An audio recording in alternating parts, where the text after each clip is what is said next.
Hello my friends and welcome back to JLS Comics.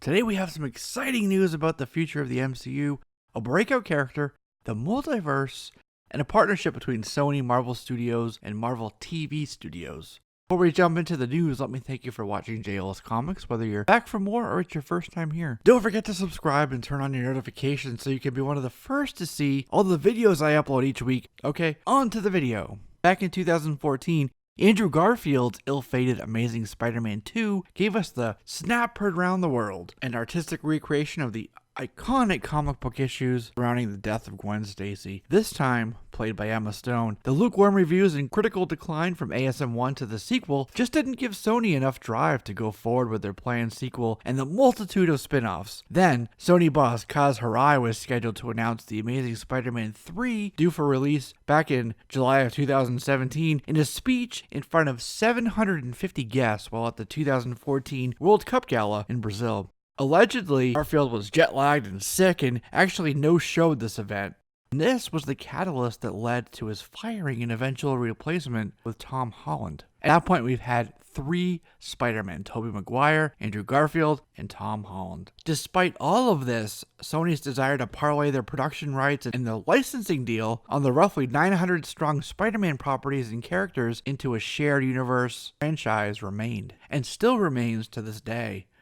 But during those years, the same years that Spider-Gwen burst on the scene as a fan favorite spurred on by cosplayers and fan demand, Amy Pascal and Kevin Feige actually worked out a shared IP deal where Spider-Man would be a part of the Marvel Cinematic Universe, as well as being a part of Sony's Marvel Cinematic Universe, making his initial debut in Captain America: Civil War. Sony's shared universe dreams coming true. Then, quickly came announcements about Silver and Black, Sinister Six, Nightwatch, Jackpot, Venom, Morbius, Silk, and Madam Web. Projects that were in development, quote unquote, but which ultimately evolved into other projects or were shelved, where some of them remain to this day. Phil Lord and Chris Miller, coming off of a firing from Han Solo for the Star Wars franchise, however, gave us a stellar, Oscar-worthy Spider-Man Into the Spider-Verse animated film at the end of 2018. It was a massive financial and critical success in which blew open the multiverse doors for Sony and the Sony's MCU story. It was perfect timing, and it was also inspired by Dan Slott's Into the Spider-Verse comic book series. "Someone had done the work for us," Lord Miller told Vanity Fair during one interview. "We got multiverse versions of Peter Parker, Peter Porker, Spider-Man Noir, Penny Parker, and of course, Miles Morales." But one of the breakout characters, you guessed it, Gwen Stacy as Spider-Gwen, voiced by Haley Steinfeld. The same Haley that Marvel Studios wants for Kate Bishop for the Disney Plus Hawkeye show. In fact, the already in development Into the Spider-Verse sequel is going to give Miles and Gwen the limelight, focus on their budding romance. This animated film success is also spinning off into a Spider-Woman film featuring Sydney Moon as Silk, Jessica Drew as Spider-Woman, and of course, Spider-Gwen.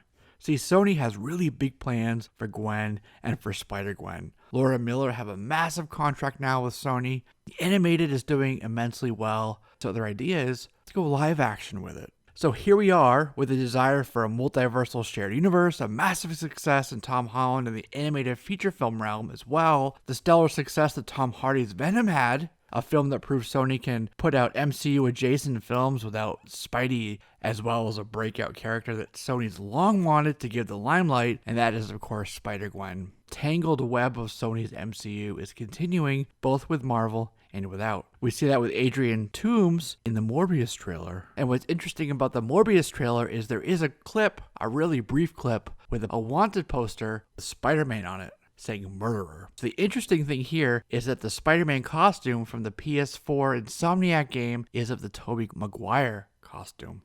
Is Morbius part of the Tobey Maguire franchise? Will the Multiverse of Madness pull Tom Holland, Tobey Maguire, Andrew Garfield into one live-action multiversal film? Are these different areas that Doctor Strange may potentially explore? Is Morbius kicking off and leading up to the Multiverse of Madness? Interesting questions to ask. We also have Kraven, Oscorp, Sinister Six all percolating just beneath the surface of storytelling, ready to burst through and put Tom Holland through the ringer once more. But maybe, just maybe, have help from other Spider-Man in the multiverse. Those being Andrew Garfield and Mr. Tobey Maguire. Holland is going to continue to help out the Avengers in the future, whether that be New Avengers, Dark Avengers, Young Avengers, or whatever form they take next. And yes, folks, the intention to purchase those 900 characters from Sony is still on the table.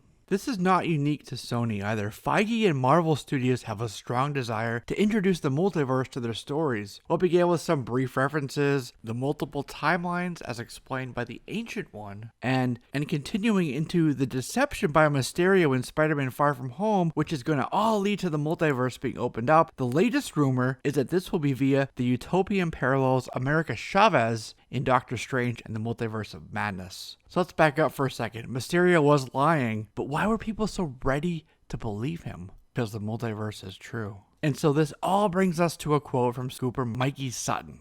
There's two huge points here to make. Live action Spider-Verse, SpiderGwen. And here's his quote. A live-action Spider-Verse movie has Marvel Studios deeply interested, one that could have Holland meeting his amazing predecessors. It's still early, and the focus is on Spider-Man 3 for the moment. Nevertheless, ideas are being floated about. What are they?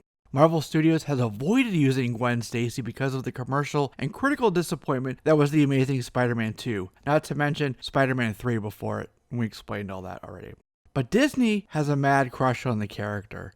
She's incredibly popular, especially with young girls. In fact, her massive following crosses gender and age groups. Marvel Studios wants more than just Stacy to play a supporting role in their Spider-Man movies. Yes, they want her to have the lead. They want to produce and release a Spider-Gwen movie, have it fully set in the MCU, teaming the characters with various young Avengers, which is something that we already know, we've talked about ad nauseum on this channel, is coming. No casting has begun for Stacy yet. Discussions for this project have just started, end quote. So the two takeaways there are the Gwen Stacy live action as Spider-Gwen and the live action multiverse. I'll leave you with this quote from Dan Slott. Just a few years after the Sony hack revealed the narrow definition of what the studios thought Spider-Man had to be, which is white, straight, and male, we're suddenly in an era where the question has become, what can't Spider-Man be? Stan always said that one of the things that was so alluring about Spider-Man for readers was the mask. Anyone could have gotten bitten by the spider. Anyone could be under the mask. When you see that character running around, you can associate with it. So to sum up, the TLDR here is that both Sony and Marvel Studios want a live-action multiverse to happen, and they're willing to work together to achieve that goal. They saw the immense success with the animated, all the spin-offs that they're doing. Part of that's going to be Spider-Gwen, and then part of that's going to be a live-action Spider-Verse. So let me know down in the comments what you think of this. Are you excited about it? Curious? Cautiously optimistic? Is it something that is just not for you? And that's quite alright. Not everything is going to be for everybody. But go ahead and leave me those comments down there. And if you have any suggestions, comments, questions about any future videos or anything we've done in the past, definitely let me know. Don't forget to subscribe and then hit the notification bell so you can be one of the first to see when we upload videos just like this one each and every week. I'm Jesse, this is JLS Comics, and see you soon.